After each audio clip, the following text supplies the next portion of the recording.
Hi, today we'll be talking about elastohydrodynamic lubrication and how to calculate film thickness. Elastohydrodynamic lubrication, or in other words, EHL, is a form of fluid film lubrication that occurs due to more severely loaded sliding contacts, or in other words, these would be considered high loads.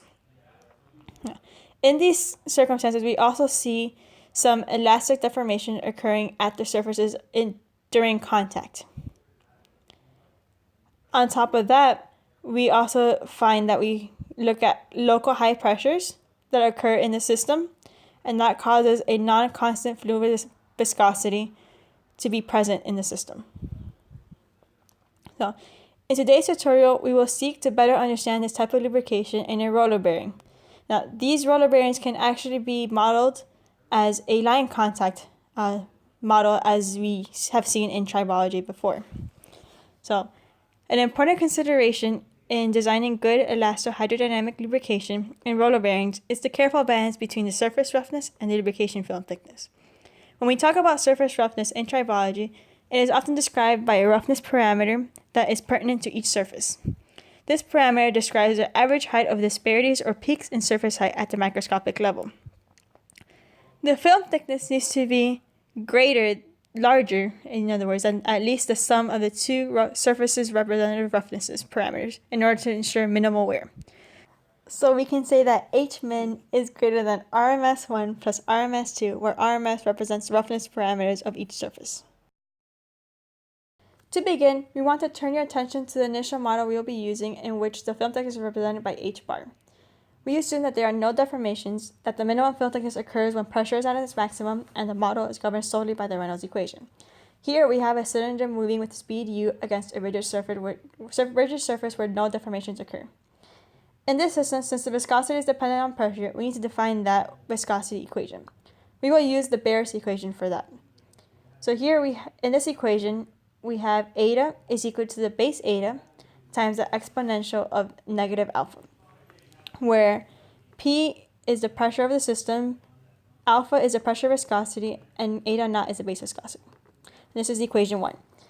Looking at the lubricated system, we look at the Reynolds equation. We assume that the bearing is infinitely wide and the surfaces are rigid, so we can do a 1D analysis for the system. This gives us a Reynolds equation where dP over dx is equal to 12 eta times the entrainment velocity, which is u bar, times h minus h bar over h cubed, where h bar is the height at which the derivative of pressure over x is 0. And that is equation 2. Since the viscosity varies with pressure, we must substitute equation 1 into 2, giving us dP over dx is equal to 12 eta naught times the exponential of negative alpha p times u bar times h minus h bar over h cubed. In order to solve this equation, we have to make a substitution for p. We can say that q is equal to 1 minus the exponential of negative alpha over alpha. This changes our Reynolds equation to dq over dx is equal to 12 times the base eta times u bar times h minus h bar over h cubed. This is the equation 5. This is also known as the reduced pressure equation. Initially, we assume that there is no deformation in the system. In reality, we do encounter elastic deformation within the Hertzian contact region. We will look at the effect that deformations have on the thickness. And as mentioned before, we will now use the Hertzian contact assumption. So we can define the magnitude h to be h is equal to x squared over 2r plus wz minus delta, where wz is a deformation of the system and delta is the relative displacement between the two surfaces. At the same time, we know that there's a different relationship that needs to be satisfied that deals with the deformation of the cylinder surface. This equation is wz over dx is equal to 2 over pi times e star times the integral of p of s over x minus s ds from negative infinity to positive infinity.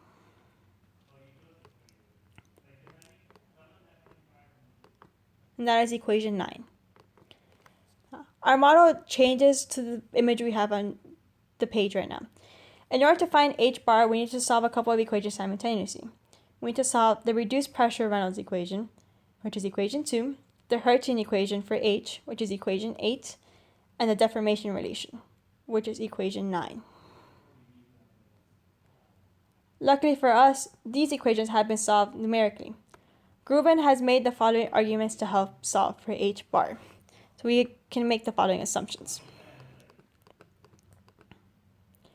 The first assumption is we can assume that h bar refers to a parallel film thickness as denoted by the image above.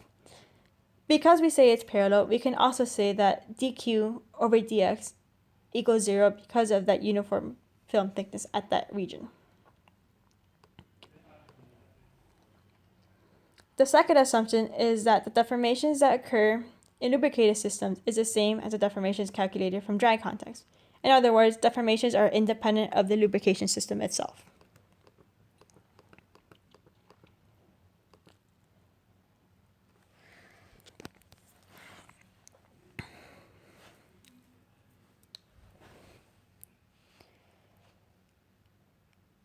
Finally, the third thing is that the pressure is not governed by the exit region, or in other words, that the exit region is negligible to our analysis at this point.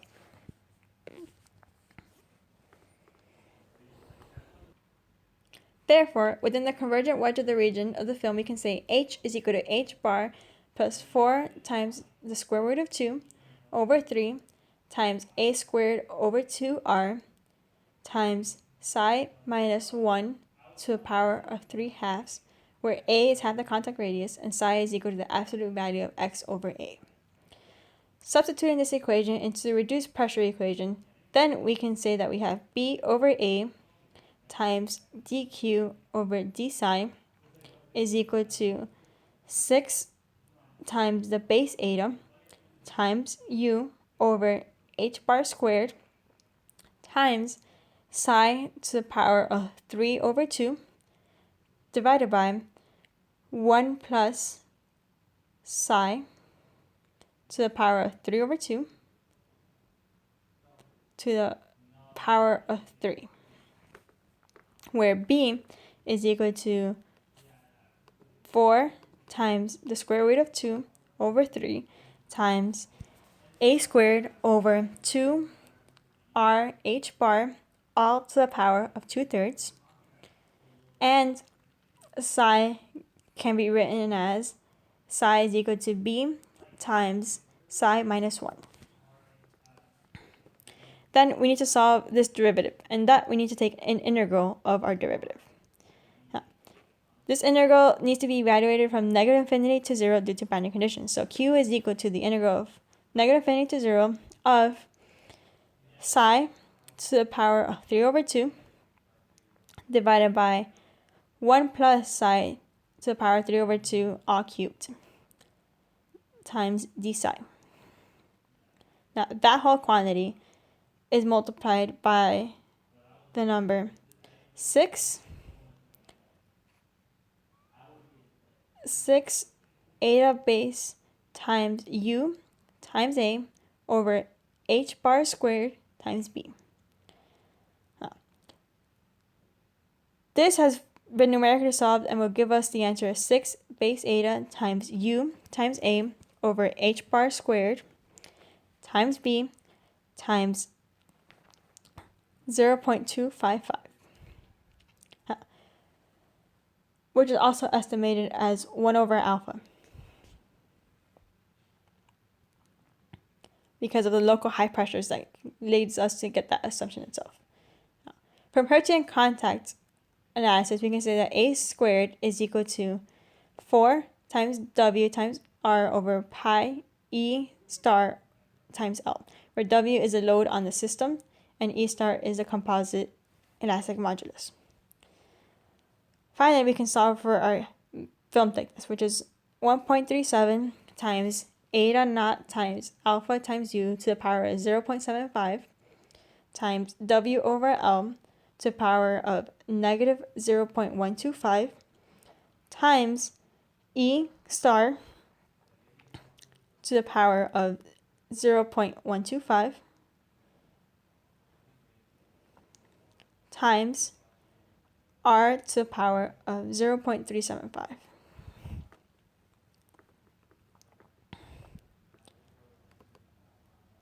In reality, the wedge region does not have a uniform H bar as modeled previously. If this did, it would mean that the pressure would be very high at the inlet, remain constant to the Hertz region, and increase more where H is greater than H bar. Physically, this is not the case since the pressure needs to be re-established as ambient pressure once it reaches exit conditions. In other words, the pressure can fall to very low values over the entire exit region if the film thickness falls below H bar, meaning there needs to be some kind of constriction. Due to this constriction, a new film thickness is realized, and furthermore, the exit zone is given the name NIP, which can only be verified through numeric analysis. This area on the right side of the figure is shown by Dawson and Hickson, where they illustrate these numerical results in this figure. The NIP here is shown to exist for varying load conditions, where the curves A, B, C, and D correspond to total loads on the bearing varying in the ratio of 1.246. So here the NIP exists, where H is actually less than H bar.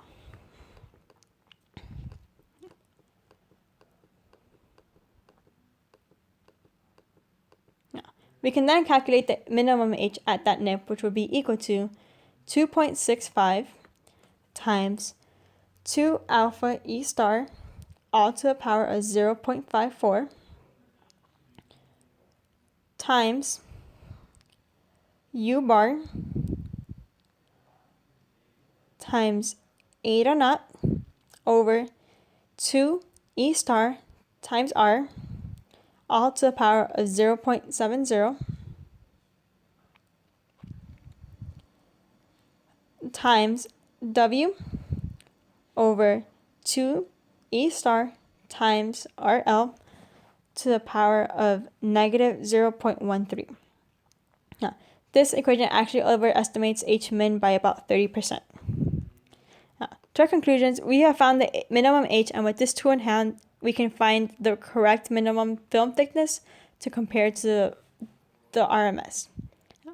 We found that the elastic deformations do exist within the system, and we were able to verify this with EHL pressure versus Hertz pressures. We know that the NIP exists to both help the exit conditions as well as spike the pressure up at the end.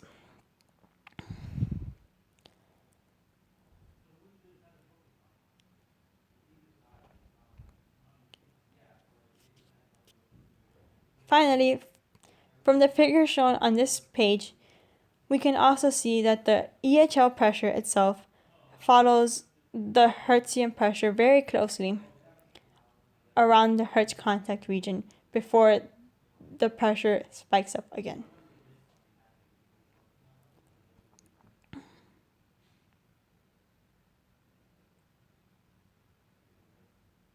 This concludes our tutorial. Thank you.